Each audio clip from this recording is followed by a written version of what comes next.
somehow managed to keep well with everything that's going on.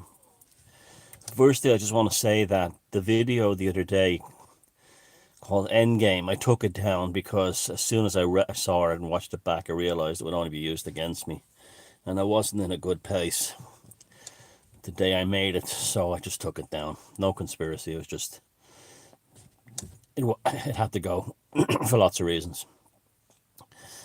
Today, I'm still in the same place, more or less, but I've gathered my thoughts a bit better, so I can put the brakes on my tongue, because I was revving up the other day like mental. Now,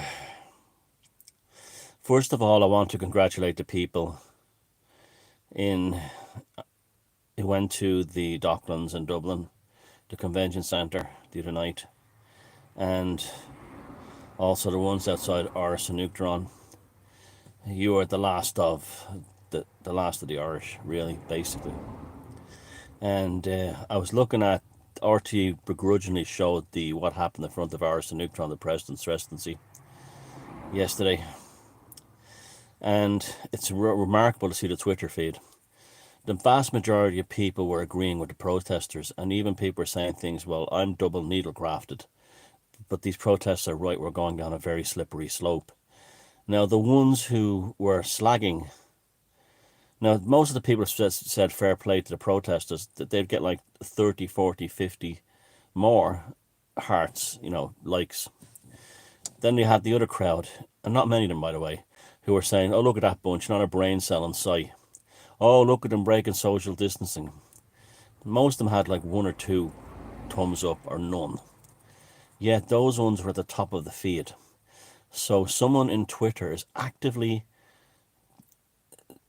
massaging the responses to make sure that the anti-protesters ones are at the top. The pro-RT propaganda ones tweets are at the top of the feed.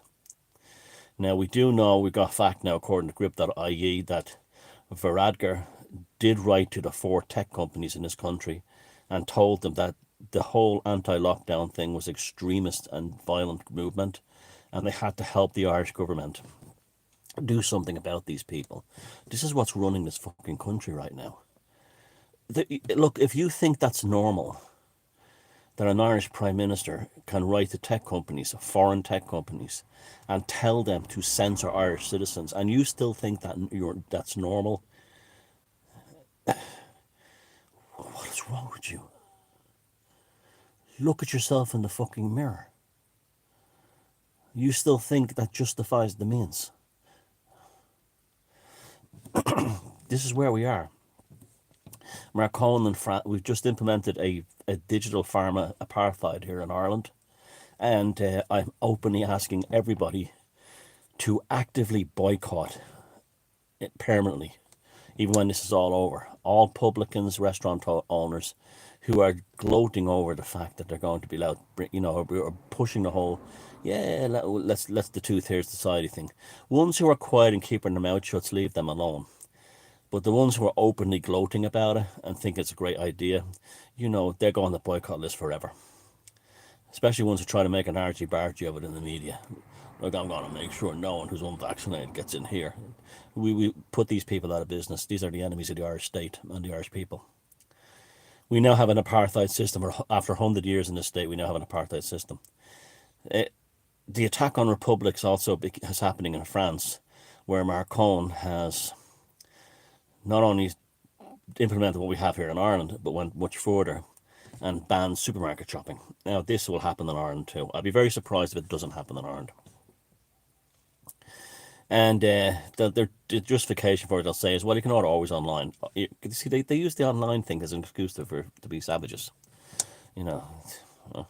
They always have that little sort of like demonic kind of like, alternative option.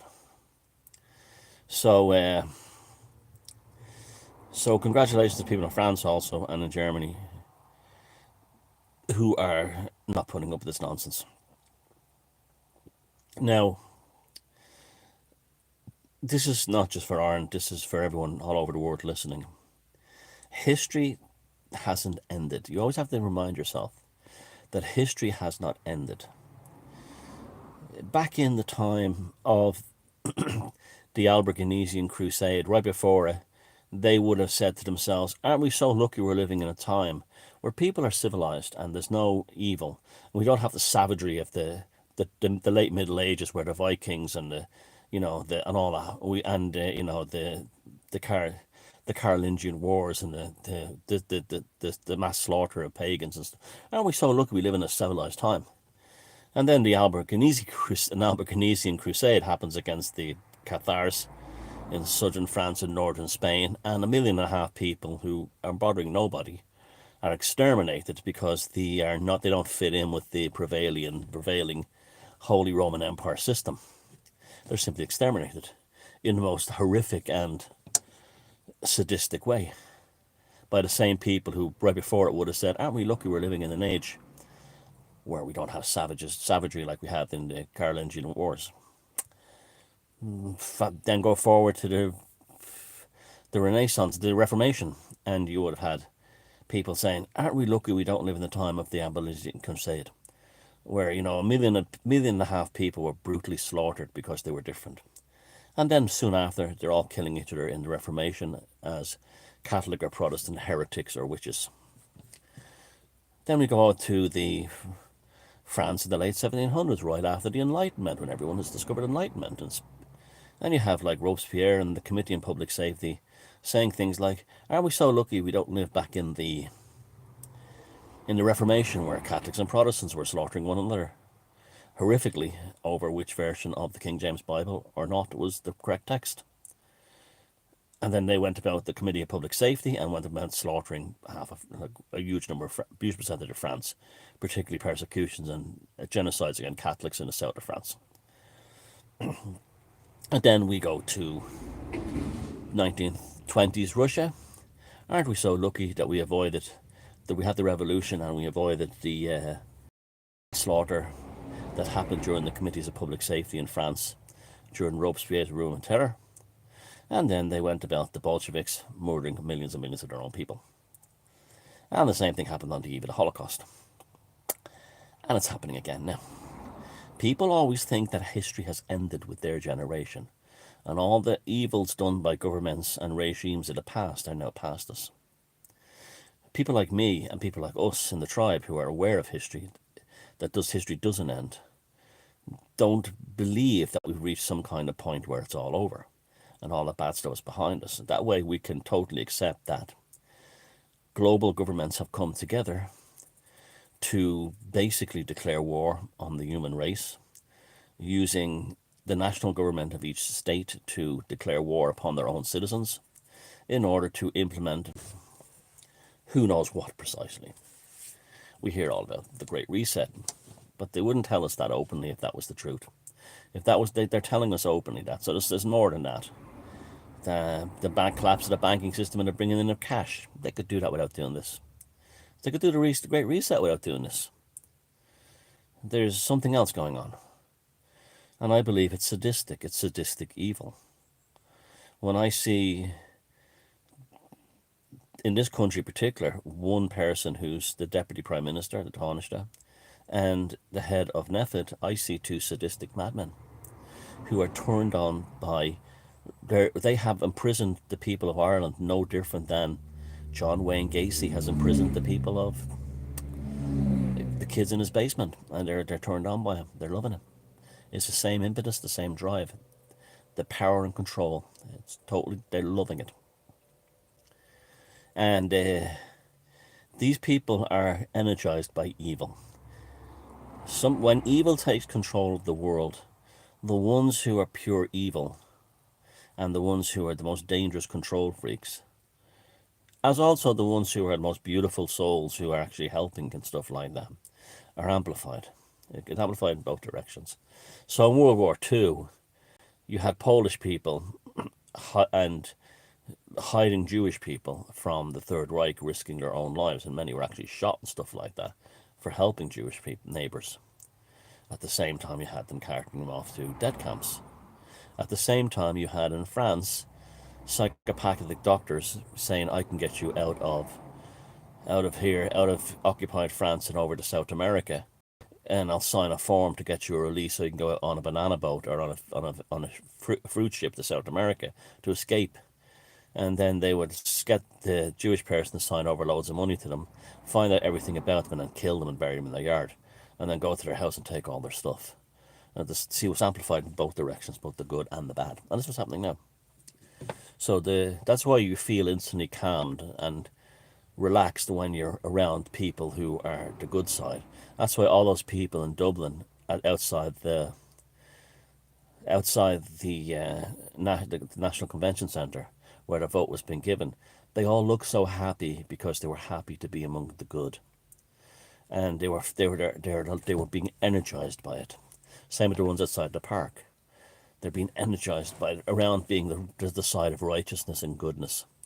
And that's why they stayed there till 4 or 5 in the morning outside the National Convention Centre, because they didn't want to lose that feeling of happiness again. They were falling in love with being a human being again, and they didn't want to lose it. They didn't want to, like when you meet your lover, you don't want to leave them. You stay up till 6 or 7 in the morning. The same thing. They didn't want to leave. They wanted to stay because they'd fallen in love with being a human again. And this is because these people understand that history doesn't end, and the brute that every single politician, including the ones who voted against it, I might add, inside the centre in Dublin are monsters, all of them. Unless one or two of them have stood up and said this is fundamentally evil. If they really believe that they'd resign from government, but they don't, they vote no, so later on if the shit hits the fan they can say, we voted no, we're on your side. Remember that. If there was any politicians of any guts in the Irish Dáil at that vote, they would have stood up and said, not only I'm abstaining from this vote, I'm protesting by giving up my seat and leaving this office. But not one of them did it. Not one of them did it. That would be a real act of defiance. For a politician to leave the National Convention Centre, to walk over to the protesters and say, I'm with you. Not a step or an inch further. But not one of them did that. Not one of them had the guts, the decency, or this is the amazing thing. Any politician who would do that, their place in history would be guaranteed as heroes. But no, the party line, the government line, the bureaucracy, the NGOs always come first against the Irish people. You have to remember that. Your government now is hired by NGOs to declare war upon you and the globalists. Your government serves the globalists, and their purpose is they're like hitmen and jailers to attack and beat you up. It's the Milgram experiment on a national scale. In every country, by the way, but it's in like countries like Ireland and France, it's worse than others. So, history hasn't ended. This is what you have to keep telling yourself.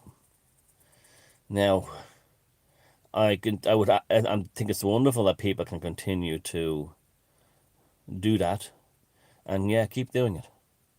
Don't stop. Good for you. This is not protesting. It's something different now. It's like, it's an affirmation. It's where parents can say to their children in the future, look, when your rights were being taken away from you, at least I tried for you to help you. I tried. I wasn't screaming at the TV saying, oh, please save me, Mr. Politician or newsreader. And that's something that's worth it. That's noble. That's a noble thing. And when all this thing ends, just like a tiny number of people freed this country. But yeah, after it was over, the same ones who would have said, they're bloody hooligans, were all saying, oh, he stood behind Michael Collins and the rest of them. You'll always get that, it doesn't matter. The same ones will do it now when this thing comes around again.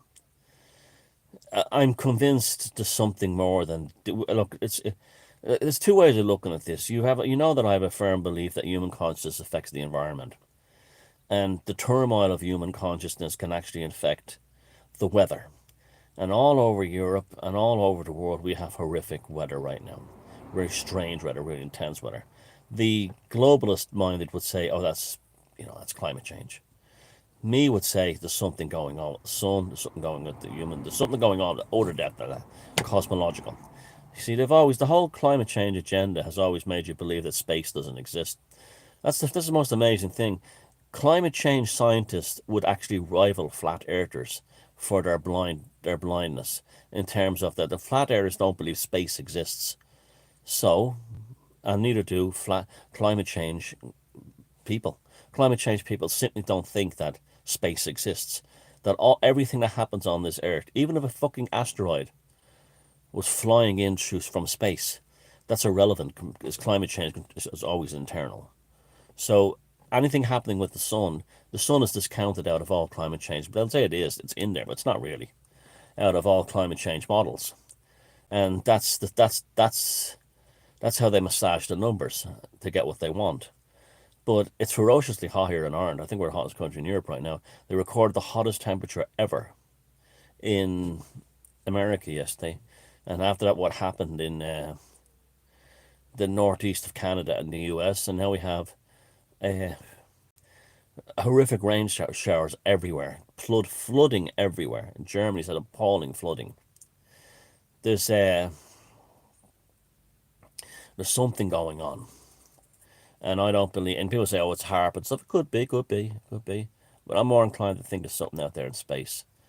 It's happening with the sun, or there's something happened to the planet, the tilt, the shift. For instance, when you hear this one, Egyptian vultures are now flying over Ireland and Britain. The first time in history Egyptian vultures are seen flying over Ireland. They've been seen once before in England back in the 1830s. But Egyptian vultures, why are they moving north? Why are bird migratory? Why are racing pigeons all vanishing? There's something going on beyond than this. I'm still, yeah, I believe COVID exists. I believe it's a nasty seasonal virus. In any other time, they would have said it would have been treated like a bad seasonal virus. They would have told you to do all the things that you have to do. But they wouldn't have had the lockdown. The lockdown is not to do with the virus. I know COVID exists. I know it's made people quite sick, including myself, and it's real. But it's just the seasonal virus, a new version of it. Maybe a nasty one was still out there. There was a really bad one in the early 80s I got as a teenager. I'll never forget it. And but it's the lockdown is something, and if you use this as a carrier wave, as an excuse. By the way, The Week in Strange is, I'm trying to upload it, but there's all kinds of internet problems with YouTube. It'll probably be up tonight a bit late, and we're late recording it, but that's on the Beyond Room 313 channel, which is some interesting, really fascinating interviews on there too as well. But in fact, one with Manny Grossman, who's reopened the whole Son of Sam cult case. And what's interesting about that is that the mass hysteria that we're seeing now on a global scale has actually happened with the Son of Sam killings in New York when he was known to 44 caliber killer or something, and in the 1970s, the same mass hysteria. So they've always been testing us or using us. So so somehow I believe this is a massive. But also, there's also, the sadists are brought up with this. Yeah, the Soviet Revolution was real, the Holocaust was real, but the sadists loved it. Well, the same thing with this. This is the sadists are loving it, and they're loving it. The sadomasochistic elements.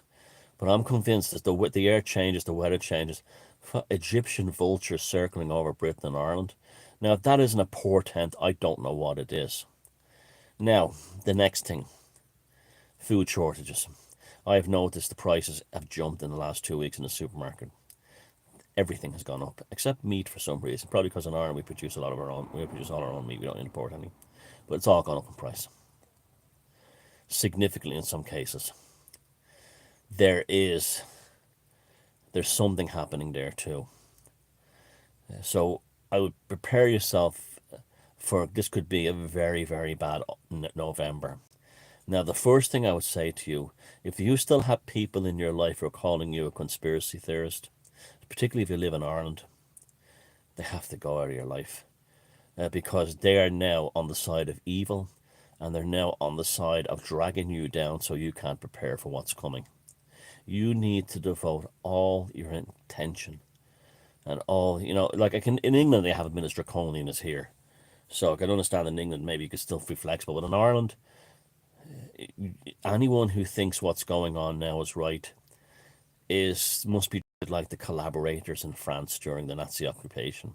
and after the war as well. When this all ends, and it will end, somehow, and I think we'll have great clarity on what's happening really in the world this time next spring. These people still have to be shunned. They've shown themselves to be untrustworthy and dangerous.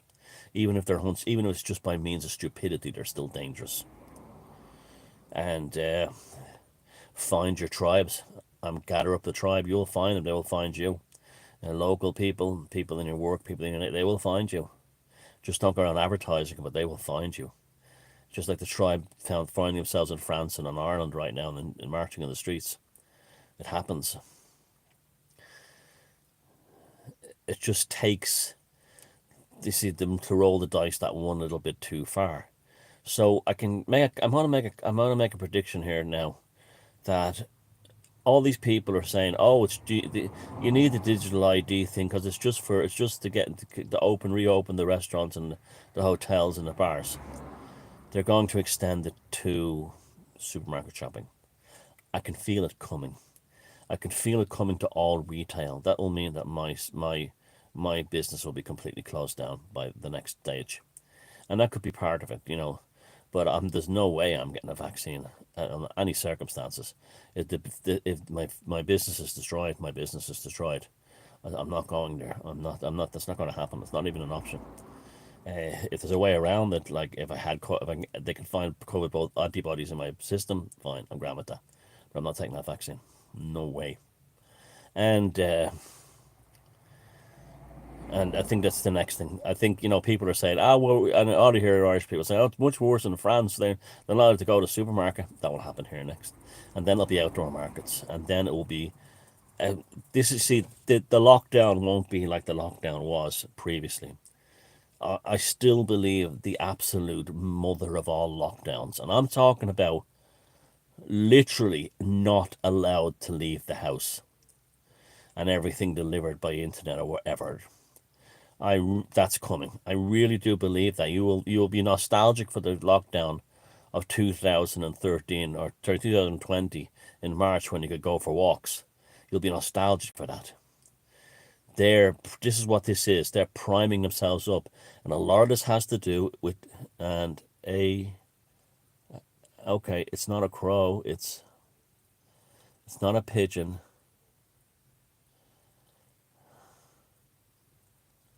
I don't know what. There's a sizable bird just landed in the trees over there. The camera won't pick it up because it's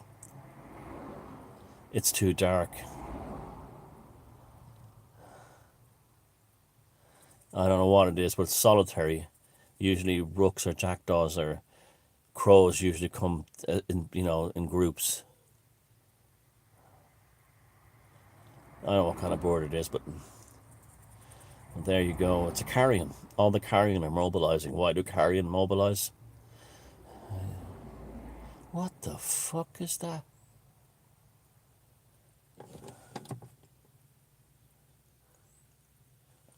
It's eating something. Oh, it's a fucking sparrowhawk. It's a sparrowhawk. Shit. It's a sparrowhawk eating a mouse or a bird. It's gone. That's never happened around here ever. What's the one with the white legs? The hawk with the white legs. I think it's the sparrowhawk. In my garden, right there, the auguries are flying. I'm actually quite emotional about this. I've never seen that here before. Because I live beside the road. I'm not deep in the country. I'm just outside of town. And I saw a massive buzzard or eagle on the N17 the other day. We are living in remarkable times. I've got a small little kind of tiny woodland here, just at the side. I've got a bigger one there, but a little tiny small one here I planted about 25 years ago. No, about 20 years ago for firewood. And it's mostly cypress liandi and a couple of some sycamores. And it landed on one of the branches of sycamore. And I knew immediately by the shape of its head it wasn't a crow or a rook because it had its tiny beak. And it was a bird of prey, whichever one has the white legs, a peregrine falcon, a sparrowhawk, or a... So here we go. Here we go. We are living in remarkable times, and the auguries are everywhere. And there's nothing normal anymore. History hasn't ended. And you look after yourselves, okay? Because I want all of us to make it through what's ever coming. And I do believe we can, because the fact that we've been brought to this point already shows we can go the rest of the distance. Love yous all, and take care.